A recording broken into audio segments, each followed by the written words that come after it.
पुणेकर, तुमच्यासाठी सोपा प्रश्न आहे. जसं गाडीला पेट्रोल लागतं तसं लॅपटॉपला बॅटरी लागते.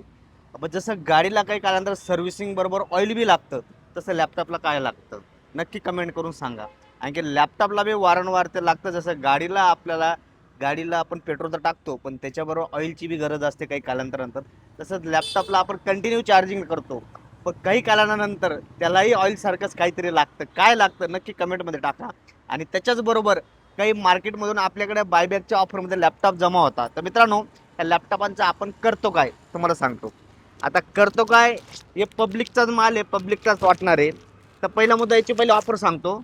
टॅबलेट प्लस लॅपटॉप सुट्ट्या लागल्या असतील, 9वी-10वीचे जर मुलं असतील सुट्ट्या लागल्या असतील, i7चा टॅबलेट प्लस लॅपटॉप पुणे शाखेला 27,000मध्ये भेटणार आहे. तुम्हाला पुणे शाखेला व्हिजिट करायचं आहे. आणि दुसरी गोष्ट, 2 लॅपटॉप बायबॅकमध्ये आलेले आहेत. बायबॅकमध्ये काय आलेलं आहे पकडत जात आहे. बायबॅकमध्ये डेलचा लॅपटॉप आलेला आहे.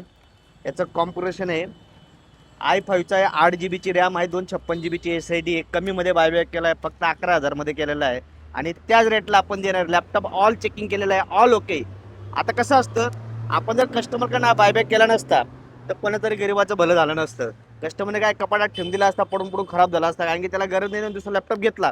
बट याच्यात कोणातरी गरीबाचा फायदा होणार आहे. i5चा लॅपटॉप आहे 11,000मध्ये, सिंगल पीस आहे. फक्त आणि फक्त पुणे शाखेला भेटेल. कुठल्याच शाखेला भेटेल की एक पीस आहे तो पुणे शाखेने जमा केला आहे, तर पुणे शाखेलाच भेटेल.